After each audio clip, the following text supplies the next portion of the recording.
Limited Q2 and H1 FY2026 earnings conference call. This conference call may contain forward-looking statements about the company which are based on the beliefs, opinions, and expectations of the company as on date of this call. These statements are not the guarantees of future performance and involve risk and uncertainties that are difficult to predict. As a reminder, all participant lines will be in the listen-only mode, and there will be an opportunity for you to ask questions after the presentation concludes. Should you need assistance during the conference call, please signal an operator by pressing star then zero on your touchtone phone. Please note that this conference is being recorded. I now hand the conference over to Ms. Savli Mangle from Adfactors PR. Thank you, and over to you, Ms. Mangle. Thank you, Renju. Good morning, everyone, and a very warm welcome to our Q2 and H1 FY2026 earnings conference call. To guide us through the results today, we have the senior management team of Canara Robeco Asset Management Company Limited, headed by Mr. Rajneesh Narula, Managing Director and CEO, Mr. Ashwin Purohit, Chief Financial Officer, and Mr. Atit Turakia, Head of Corporate Development. I would like to now hand it over to Mr. Rajneesh Narula for his opening remarks. Thank you, and over to you, sir. Well, thank you, and good morning to everybody. It's indeed for us a privilege as well as a historic moment. It's our first analyst call post our listing on the 16th of October. So good morning to everybody. I'd like to extend a warm welcome to you all to our earnings call, and thank you for taking the time to join us this morning. With me on this call are Ashwin Purohit, Atit Turakia, at the Adfactors team, and our investor relations team, and Gaurav Goyal, who heads our sales. Since this is a maiden earnings call, I'd like to give you a brief about our history and background before getting into business and financial performance. About our background, Canara Robeco's AMC's journey towards becoming one of India's most enduring and trusted names in the mutual fund industry has been an eventful one filled with several milestones. We are India's second oldest asset management company with a legacy of over 3 decades. Established in 1993 as CanBank Investment Management Services Limited, we started with managing assets of CanBank Mutual Fund under the ownership of Canara Bank. In 2007, we took a major leap forward as Canara Bank, one of India's most respected financial institutions, partnered with Robeco, a global investment leader headquartered in the Netherlands and now part of the Oryx Corporation Group, Japan. With this partnership, we became Canara Robeco Asset Management Company Limited, combining Indian trust with global expertise. CRAM was listed on 16th October 2025, post which Canara Bank now holds a 38% stake and Oryx Corporation holds 37% stake, and the remaining 25% is held by the public. At the time of the start of the JV, we started with a modest AUM of less than 3,000 crores, a handful of branches, and a small but deeply committed team united by one purpose: to make investing simple, transparent, and accessible for every Indian household. The mutual fund industry was still relatively new, in a nascent stage at that time. SIPs were a new concept. Investor awareness was limited. Yet, with conviction and consistency, we laid the foundation for what has now become one of India's most well-known and trusted asset management institutions. Over the years, we have grown steadily, not just in size, but in depth and diversity. Our product basket, which began with a few offerings, has evolved in line with investor preferences and market opportunities. Today, we manage 26 schemes across equity, debt, and hybrid categories, thoughtfully designed to cater to varied investment goals, time horizons, and risk appetites. This continuous innovation stems from our deep understanding of changing investor behavior and the growing confidence in our investment approach. Some of the key operational highlights as of September 30th, 2025. The first one is our closing AUM stands at 1.18 lakh crores, up by almost 6% year on year, supported by a base of over 51 lakh investor folios across India. 2, our quarterly average AUM also grew by 12% year on year to close at 1.2 lakh crore, a testament to our disciplined investment philosophy and the enduring trust of our investors. 3, our growth has been well-rounded, driven by a healthy equity to debt mix of 90:10 and a balanced investor base, with individual investors contributing 86% and institutional investors contributing 14% of our assets. A key strength of our franchise lies in expanding our SIP book. which now comprises over 21 lakh active SIP accounts with monthly contributions from SIP and STP combined of rupees 768 crores. Further, our B30 presence has strengthened meaningfully with monthly average AUM from beyond top 30 cities accounting for 288 crores as on 30th September 2025, increasing from 261 crores in September of 2024, reflecting our growing reach and relevance across emerging India. Progress has been fueled by a robust distribution ecosystem of over 53,955 panel partners and 27 branches. This is supported by increasing adoption of our digital platforms, allowing us to serve investors seamlessly across geographies as well as achieve internal efficiencies. These achievements testify our resilience, adaptability, and focus on delivering consistent risk-adjusted performance across market cycles. Coming to industry, a short brief on the industry. On the industry front, Nifty 50 displayed resilience amid global volatility. After a brief correction in July and August, is recovered with a 0.8% gain in September, supported by steady domestic inflows and improving sentiment.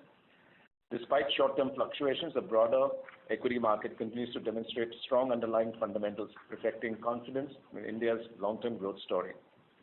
The Indian mutual fund industry continues its strong growth trajectory, driven by rising retail participation, deepening financial inclusion, and increasing investor confidence.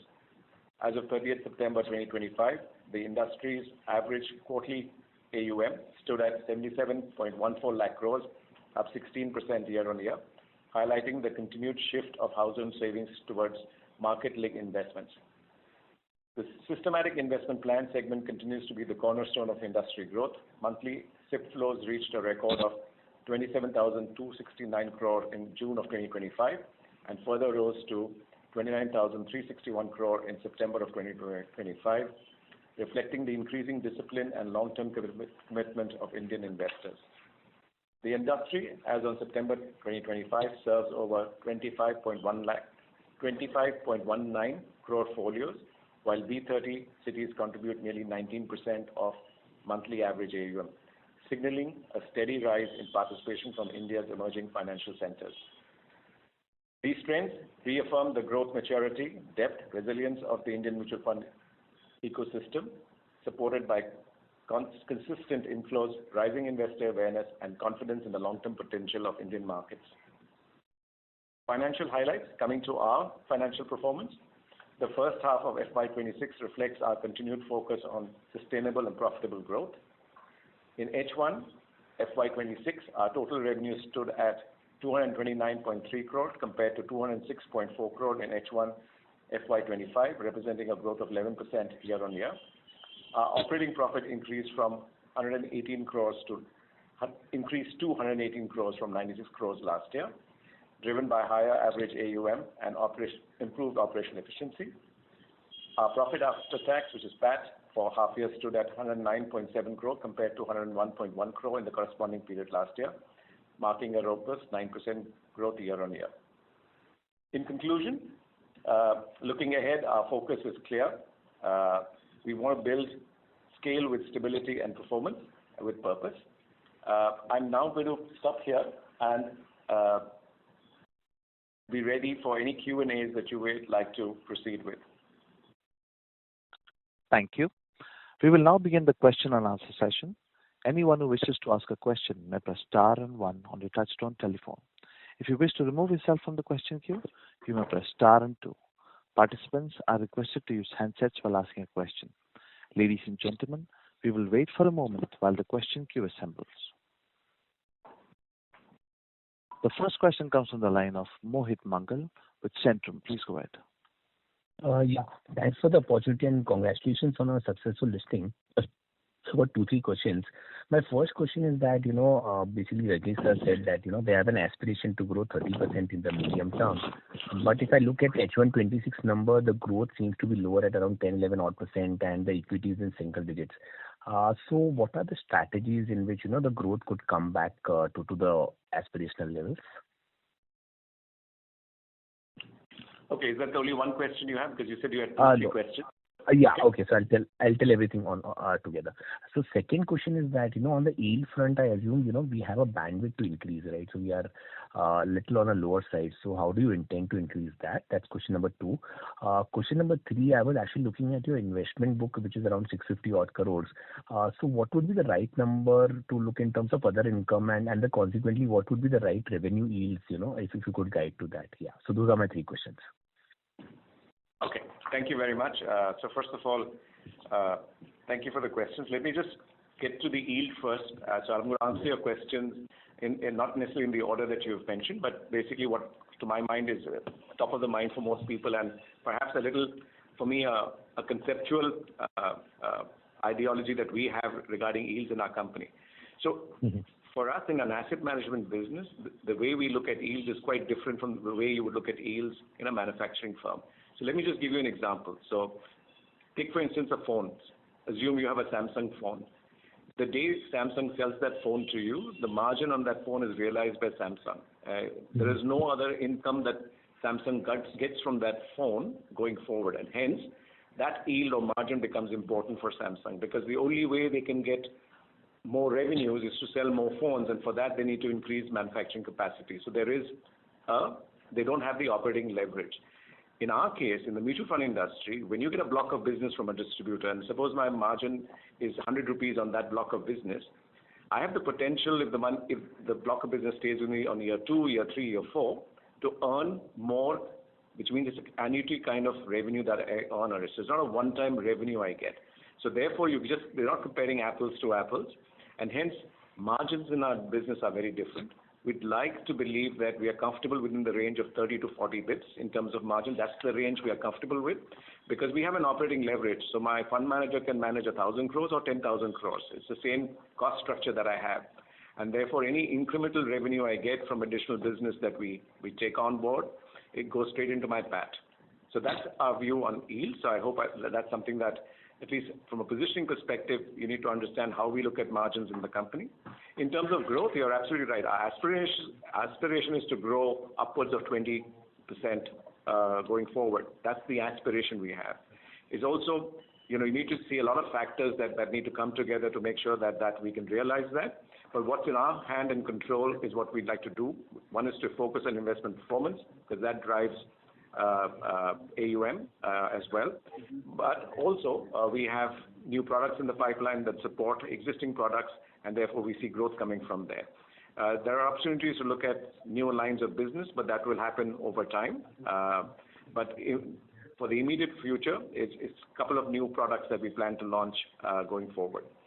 On the investment book, you had a question on the 650 crores. Apart from the skin in the game, which is mandated by regulation to be invested in our funds in the proportion of the AUMs of the various schemes that we have, the investment book, the rest of it is invested only in money market funds or overnight funds, liquid funds or overnight funds, because that's the mandate of the board. So the yields you can calculate yourself on that. The skin in the game roughly would be about 92 odd crores. The rest of it would be in the liquid and overnight funds. So you can calculate the yields yourself on that. Okay. So a couple of follow-back questions. So yields, I understand, you are comfortable with that 30 to 40 bips. But if I look at competition and assuming that, that we are more than 90% of them in equity, we are supposed to make a little more high yields.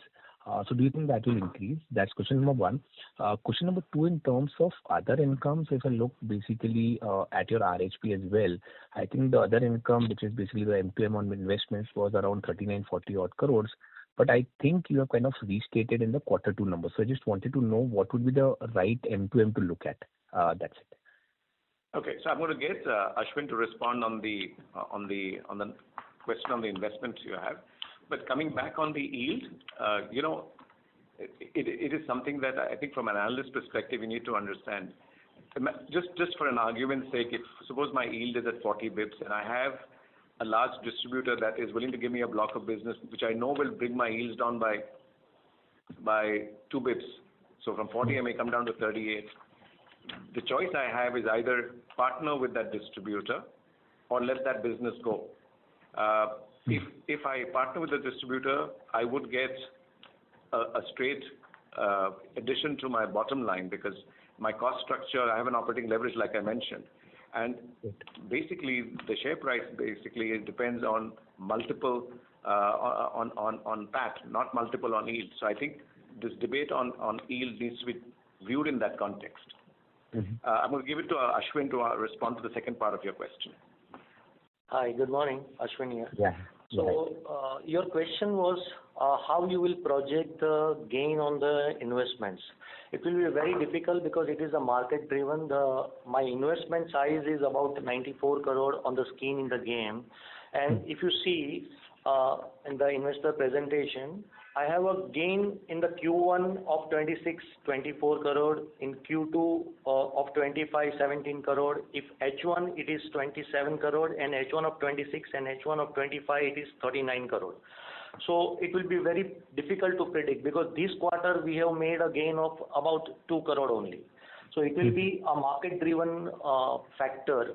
But I would like to please see our operating income has increased and the operating margin has been consistently, operating income has increased at the rate of 20% if you see, and our operating margins are in the range of 58 to 59% we have increased. So to gauge the gain on the investment, it will be very difficult. Understood. No, this is helpful. Thanks and wish you all the best. Thank you. Thank you. Thank you. A reminder to all the participants that you must please restrict yourself to 2 questions. The next question comes from the line of Adarsh with Negan Capital. Please go ahead. Hi, sir. Congratulations on the listing and thank you for the opportunity. I just wanted to know what is the approximate growth guidance we can consider going forward?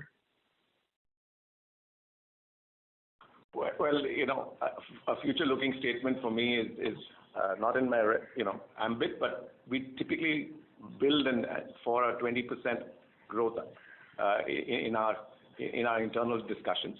So that's something that we like to keep as a focus on. But that's really what I think anyone would look at.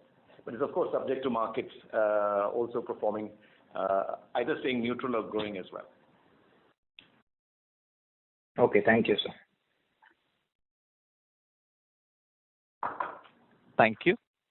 Next question comes from the line of Gaurav Jani with Prabhudas Lilladher. Please go ahead. Thank you, sir. And congrats on the listing. Just to start with 3 questions from my end. Starting with the bookkeeping one. Referring to your slide 17, right? The net profit from gain or loss from investment. Could you quantify the number for Q4 of 25 and Q4 of 24?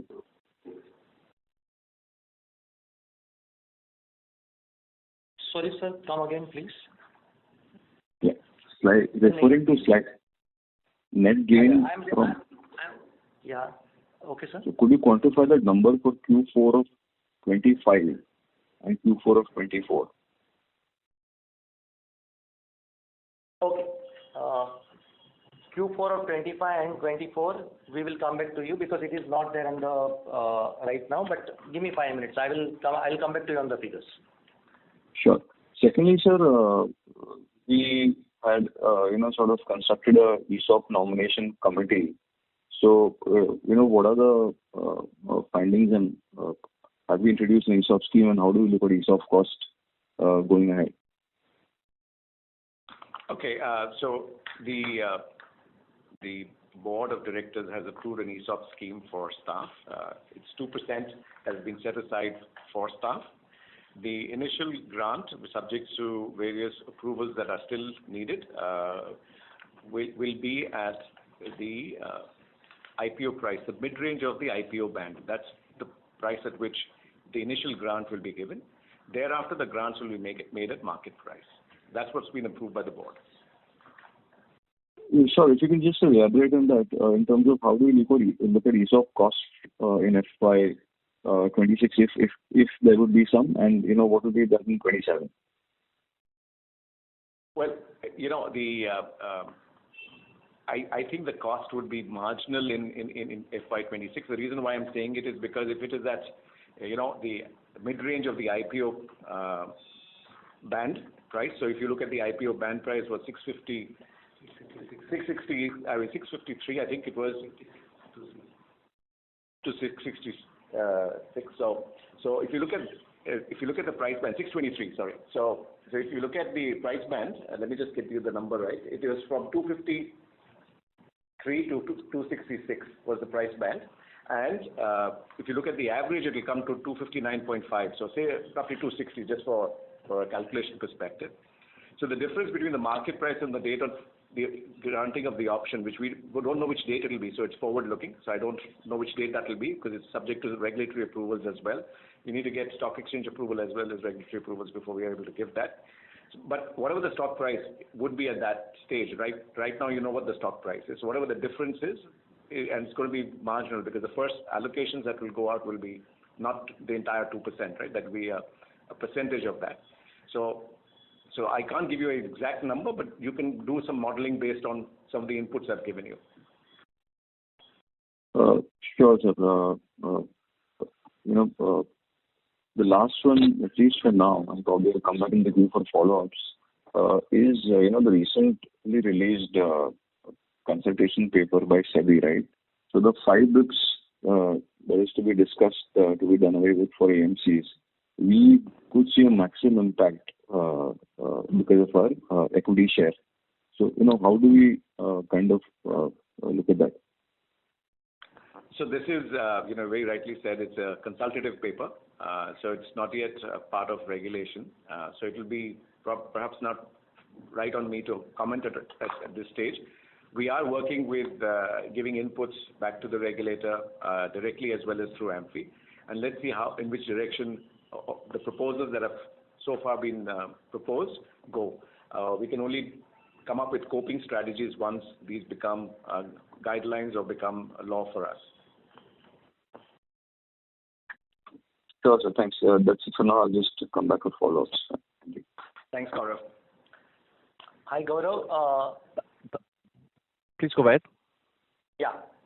You won't have the input? No. The input is I'll provide you later on the investments.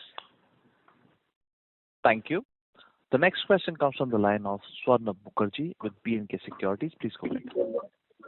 Yeah, sir. Thank you for the opportunity. Congrats on a good set of numbers. Most of my questions have been answered. I just wanted to understand that.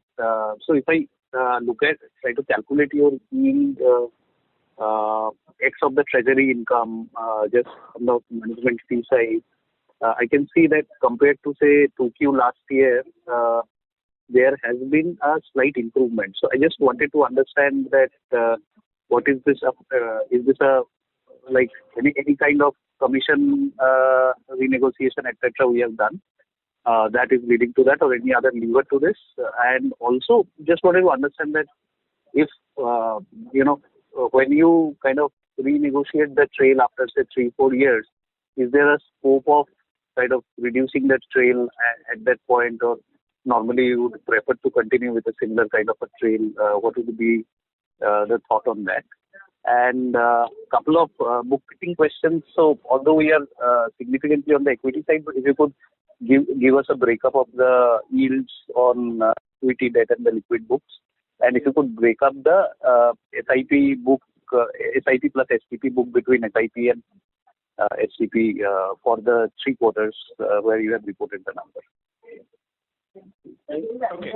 So if I can respond to your first part of your question, I'll get then my colleagues to respond to the other 2 parts. So in terms of improvement in the operating margin that you mentioned, and whether it's come from basically any renegotiation of trails, just a general statement here. For us, we are an industry where we work with strategic partners. So this is a business where it's a distribution-led business in a way, because the manufacturer doesn't have its own distribution, right? The distribution and the clients are, in a sense, part of the distribution fraternity.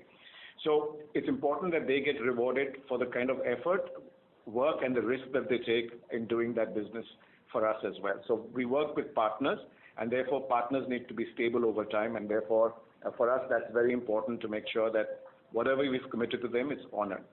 Having said that, there's also economies of scale that can be derived over time, which is what we see from the regulator as well, and we will work with those partners to see how we can drive those benefits so that they show up in our P&L as well. There are cost saves as well, which drive the operating margin. So we are looking at some of those as well and see how best we can manage those costs within our system, driving from economy of scale on that side of our business. So that's more a general answer. For the other two parts on the SIP and STP, I'm going to get my colleague Atit to respond to you on SIP and STP. Yeah. So hi.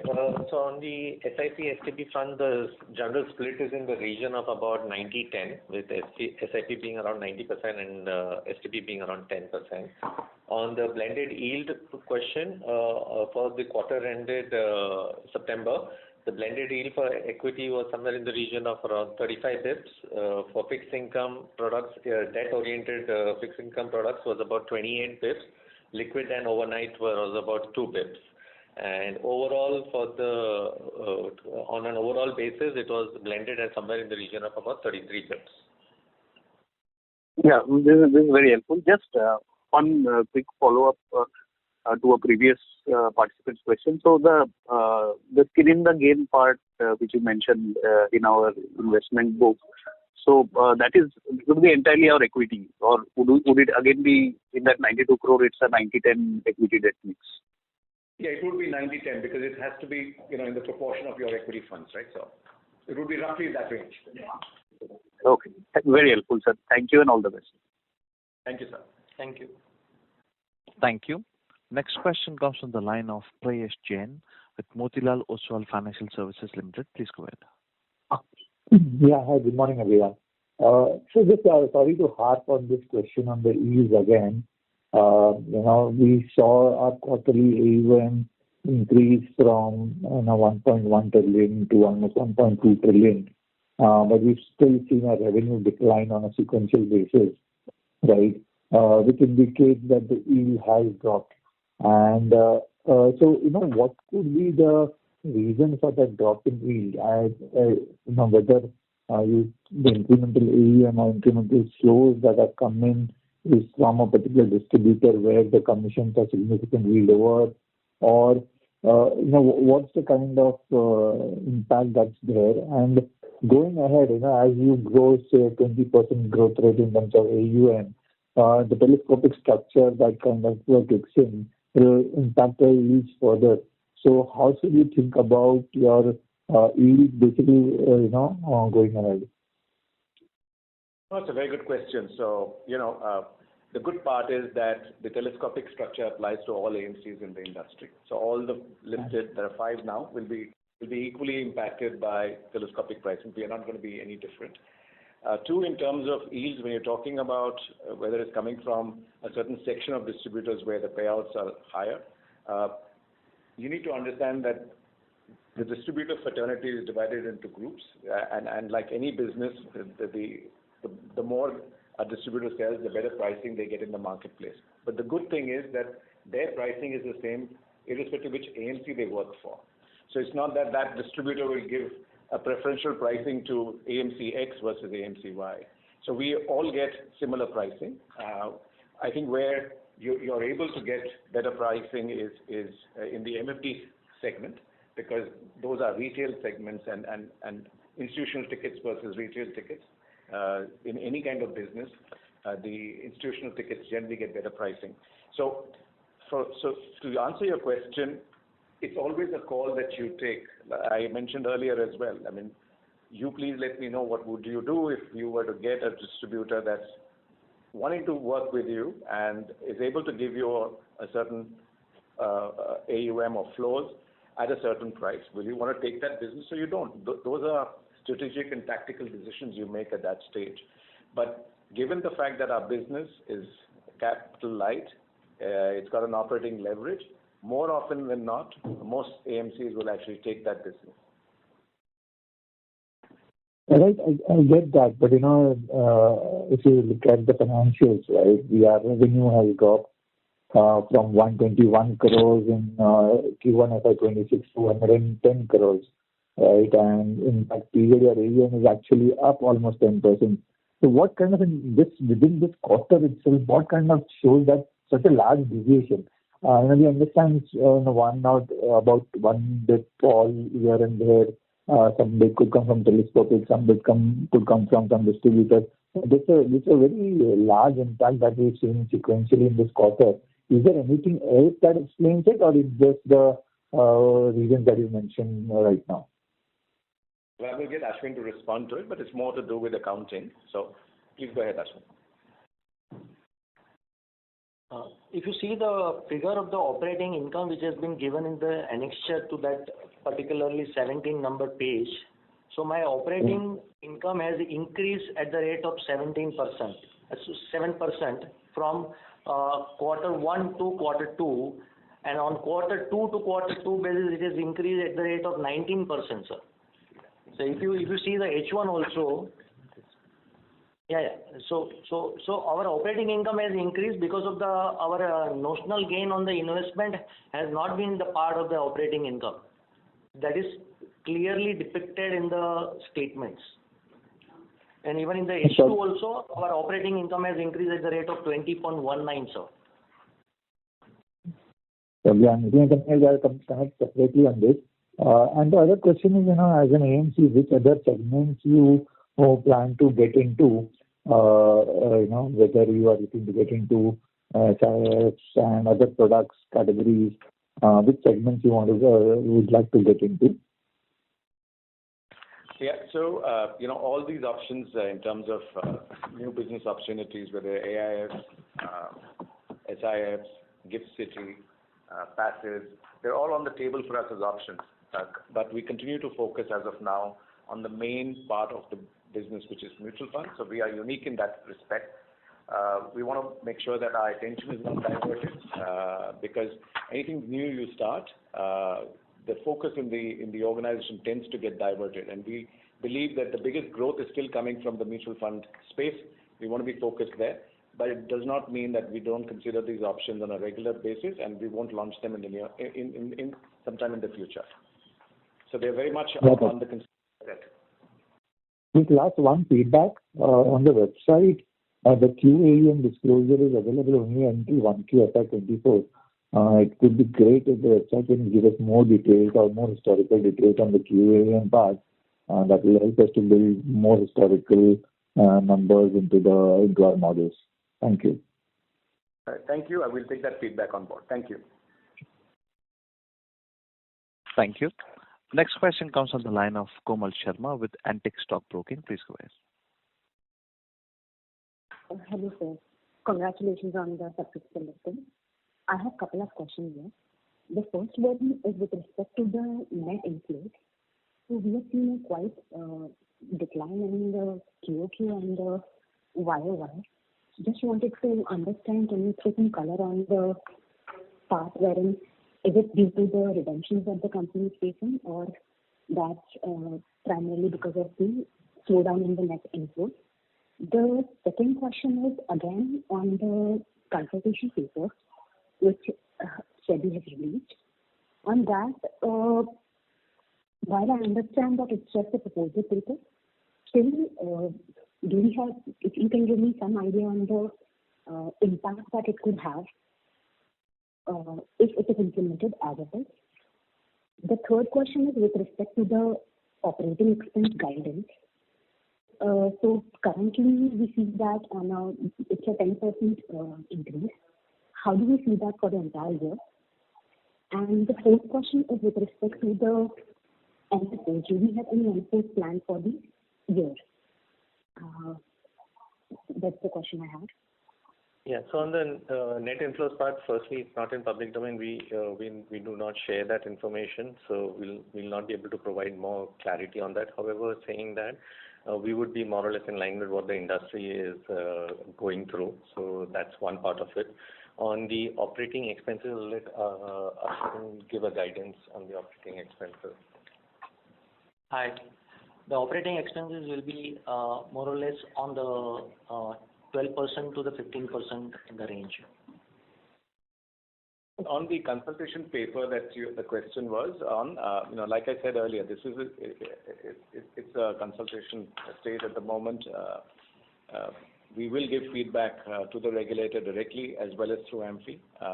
If you're asking what the impact will be, on a broad level, the impact will be based on how much is it that the AMCs generally take on themselves and how much they will pass on. So each one's impact will be different. We will come up with our own strategy once we know the full actual guideline that comes and is mandated by the regulator. Okay. And with respect to the NFOs? Sorry, we didn't get that part of what you said, Komal. Do we have Sharma, can you just speak a little louder? Sorry for interfering. Hello. Can you speak a little louder? We cannot hear you, yes. Please go ahead. Yeah, so just wanted to understand, do we have any NFOs planned in the current year? NFO? Yeah, I think we've already disclosed that there are two NFOs that we are looking at. One is the Banking and Financial Services Fund, and then there's the Innovation Fund that we are looking at. They are all subject to regulatory approvals, and based on those approvals, we will launch it either in Q4 or in Q1 of next year, but depending on when we get the approvals. Thank you, sir. Thank you. Thank you. Next question comes from the line of Pawan with Edelweiss. Please go ahead. Sir, thank you for the opportunity and congrats on the listing and over the years, building such a strong franchise, delivering such strong AUM growth. A couple of questions. Question one, you have such a strong brand name, Canara and Robeco, but in one of the IPO risk disclosures, you mentioned that a couple of years later, you will have to give up the brand names. Is that understanding correct? And what is the rationale for that? Actually, a very good question. So this has got to do with basically the shareholding pattern. So in 2007, it was Robeco that came and actually formed the JV with Canara Bank. And somewhere in 2012 or thereabouts, globally, Robeco, which was then at that point in time owned by Rabobank, was acquired by Orix Corporation Japan. So the shareholding moved from Robeco to Orix. So, Orix owns the Robeco brand globally, but the shareholding is with Orix. Hence, now that we are a listed company, to align the shareholding better, that's been put into the DRHP that there is a possibility for a brand change. We just wanted a disclosure in case the alignment needs to be done, because it's not fair to have a Robeco name in there where the shareholding is that of Orix. So that's really the reason for it. But going forward, we will obviously handle this with care. You're absolutely right. This is a very, very strong brand, and we will make sure the migration, if any, will be handled in a manner where the brand is not diluted in any manner. What about the Canara brand name? My understanding is both the parts will be removed, or alluded that. No, that's not what the intent is. As long as the shareholding remains, we believe that there would be we would have the right to use Canara brand going forward. Got it. So any indication from the bank management as to if they have like a cliff at future where they want to reduce the shareholding? No, there is a regulatory guideline that they need to adhere to. So as per RBI regulation, any subsidiary of the bank needs to hold either 51% or above or 30% and below. In our case, since they are at 38%, they will need to go to 30%, and the window for doing that is 5 years from the date of approval from RBI. The approval from RBI was somewhere, I think, in November of 2024. So 5 years would mean, say, October of 2029. So that is the window for them to reduce their stake to meet the regulatory requirement. And beyond that, there is no indication from the bank to do anything else. So if it comes down to below 30%, is there any chance that you have to give up the Canara name part of the brand? But that's a future, forward-looking Not statement. immediate in the 2 years, but more like a 5-year This is a 5-year, window that's available to the bank, and they can choose at their discretion when they wish to do to align with the regulations. Got it, sir. But generally, now this is again a general statement. We don't see banks, especially public sector banks, diluting their holdings unless it's necessary in companies that they wish to be in.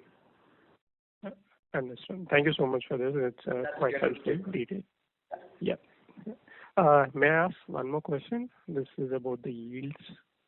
Yes, Pavan, please go ahead. Yeah. So the question that I think Purvesh asked earlier, from the revenue went from 121 crores to 108 crores. This is purely, we are talking about the operating revenue alone. I'm talking about Q1 FY26 to Q2 FY26. So if I calculate the yields, purely not the net yield, just the yields divided by the quarterly average AUM. In Q1, I got 43.7 basis. In Q2, I'm getting 35.8 basis. What is this difference? What is the reason for this fall? Could you please explain again? Yeah, so just to repeat, see, the total income came down largely on account of the profit and loss that has to be recorded for the skin in the game investment that has been done. So if you see our investor presentation on slide number 17, we have given a table over there in which the operating income has been clarified. So if you work on those numbers, the operating income for Q1 of this year was about 97 crores. That has increased to 104 crores. What is the drop in the total income is on account of the fair value market balancing, where in Q1 it was about 24 crores, against which we have only about 3.7 crores this quarter. So that's where the drop is. But would request you to please look at the slide 17 in the investor presentation, which details it out. Also, I think you need to look at the skin. Just to add one more point in the game, because I think it will give you a little more clarity. We have to be perpetually invested in those schemes as per the regulation. So this is only mark-to-market movement that you'll see every quarter. Therefore, to my mind, because we are perpetually invested, it's not something that we are ever going to take out. It needs to be treated and looked at very differently, and just the operating profit is what you need to look at going forward. Got it, sir. One last question, if I may squeeze in. In terms of the performance of the schemes themselves, like they're all doing well, but I wouldn't say they are in the top quartile, or rated 4-star or 5-star, because considering our AUM from the bank is only 10%, having retail measure in participation, equity measure participation, I think the performance of the schemes become very material, right? So what are the process kind of steps that you are doing to ensure that the performance stays the same or improves going forward? That's actually a great question. I'm glad you brought it up, Pavan. Because performance, unfortunately, what most people distill it down to is an NAV and basically compare it to the benchmark or compare it to peers.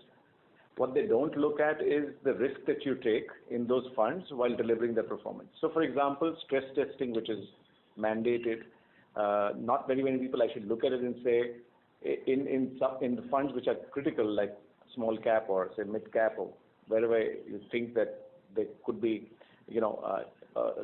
a shallower market than the large cap market. What's the days on which a portfolio can be liquidated? How many days will 50% of the portfolio take to liquidate it? And that will tell you a better story as to what performance is, because we don't look at just one number in terms of performance. Okay, we also look at, will it meet market conditions? Should it meet to? So for us, it's a very conservative approach when we come to performance, and I'm glad you brought it up, because this gives us an opportunity to explain how we actually manage funds. But our objective is to make sure that there is consistent returns over time. So if you look at us over a period of 5-10 years, that's when you'll see consistent performance, and that's what we encourage people to do as well, is to stay invested with us. Thank you. Mr. Pavan, please rejoin the queue for more questions. Next question comes from the line of Lalit Theo with Equirus Securities. Please go ahead. Hi, good morning, sir. Just two questions.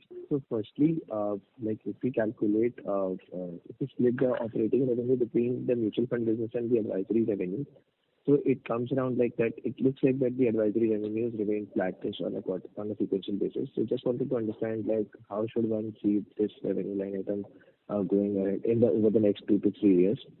And secondly, on the product pipeline, as you mentioned that we are looking at two NFOs for this year. So incrementally, what should be our focus? Like whether we want to focus on the active equity side and do more NFOs on the sectoral thematic categories, or are we also looking to build up the passive sector category as well? So let me address the product question first.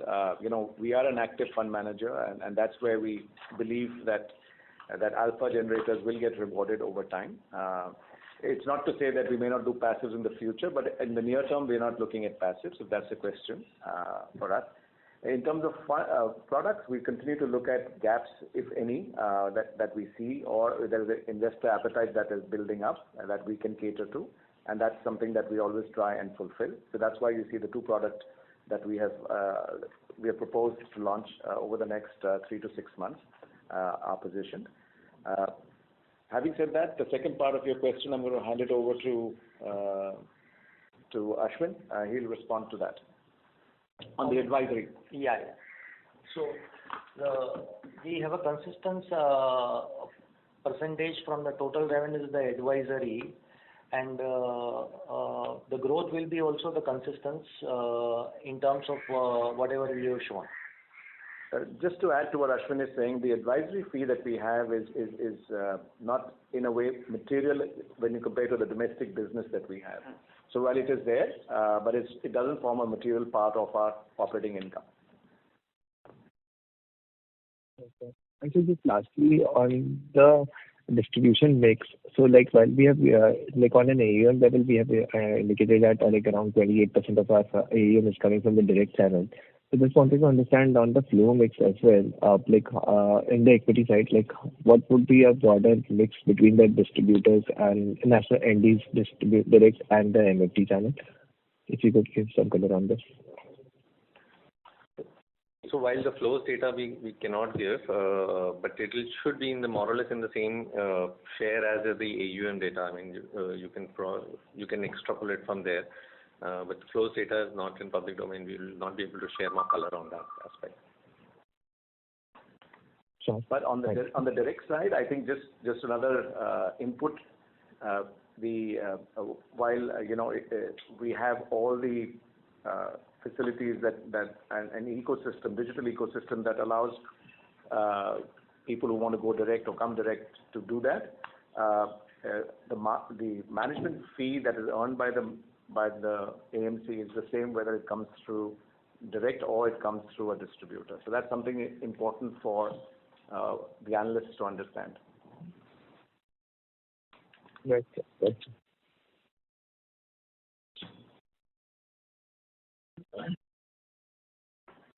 Thank you. Next question comes from the line of Saket Malhotra from Tusk Investment, and please restrict yourself to one question. Thank you. Thank you. I think most of my questions have been answered. Just wanted a quick thought from you, Rajneesh, on the fact that let's say in this scenario where this consultation paper gets implemented, and given the fact that we are very distributor heavy, right? I know you mentioned that you'll always prioritize business over yield. Just wanted to pick your brains on that as to how do you see this scenario playing out? Well, I think this is not the first time that the regulator has looked at passing the benefit of economies of scale to the investor. And the mutual fund industry has only grown every time there's been an intervention in that respect. So even the previous one, which was done where the upfront went away in 2019, the industry actually has grown at a much faster rate post that intervention. So from in market and industry perspective, I don't believe it's going to impact us much because the industry will grow because there's enough investor interest in investing into markets through the mutual fund route. So that will continue to grow.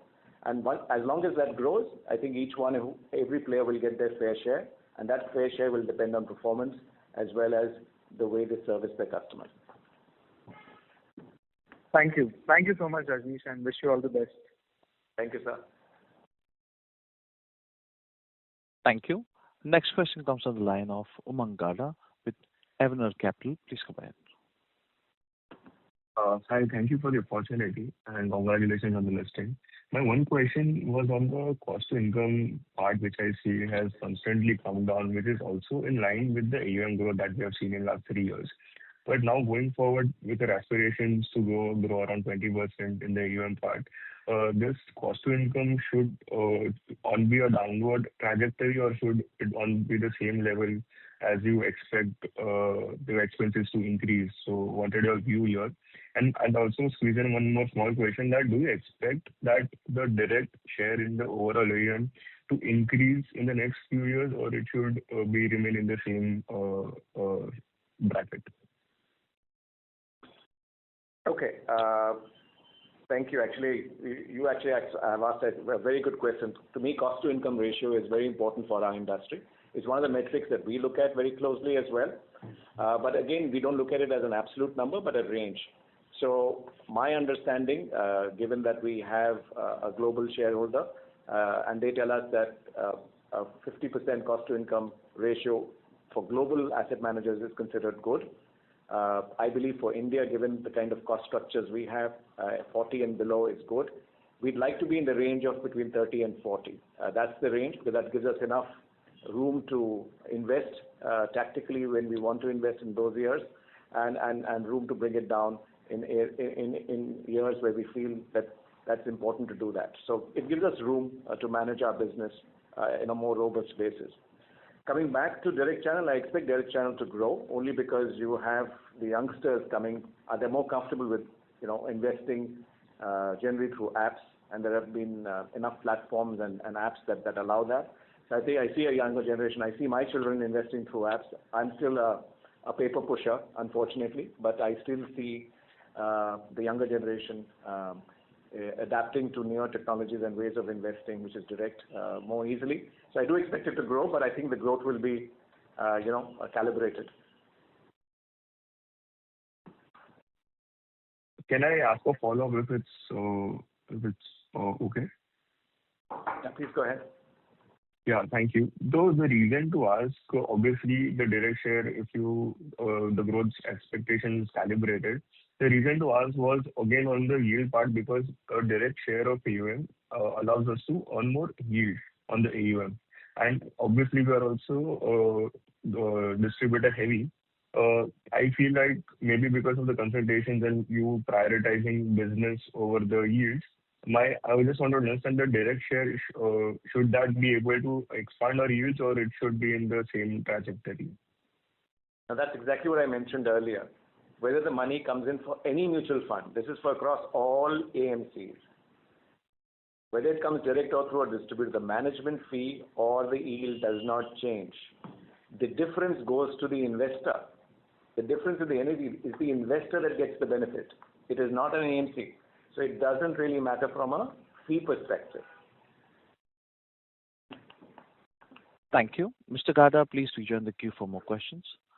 Next question comes from the line of Shobhit Sharma with HDFC Securities Limited. Please go ahead.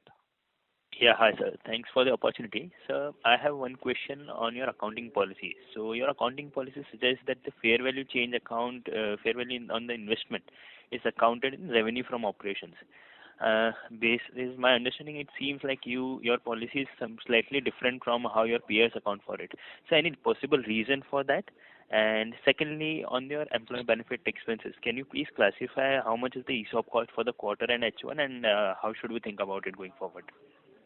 So let me come to the ESOP question. So I've already explained, I've gone into detail in terms of what the board has approved. All right. So if you refer to my earlier conversation, I basically mentioned to you that it's the midpoint between the price band is where the initial grant will be given, and whatever the price is in the market at that point in time of giving the grant, once we receive regulatory approvals, the difference of that will be, adjusted against the P&L. We expect that to be marginal. We don't expect it to be very much in terms of the initial grant. Going forward, any subsequent grants will be at market value, so there will be no impact on the P&L of the company. Coming to the accounting policy, I think for clarity purposes, we've actually given a breakup. When you see on our website, we've broken it up and shown it to you. It's got nothing to do with an accounting policy. It's just the way you show your numbers.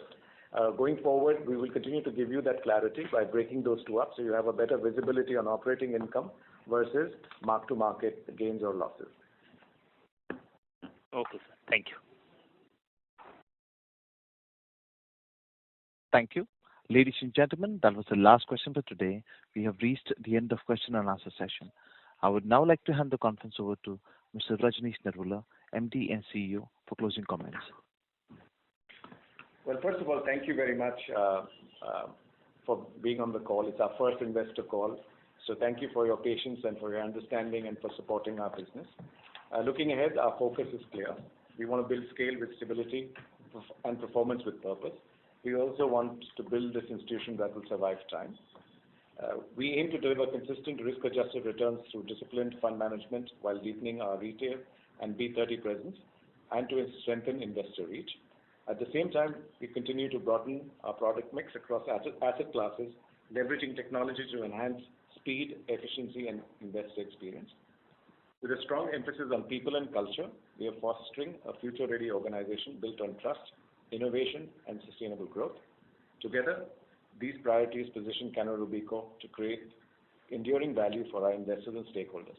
And I'd like to thank you for your support and understanding. Thank you. Thank you.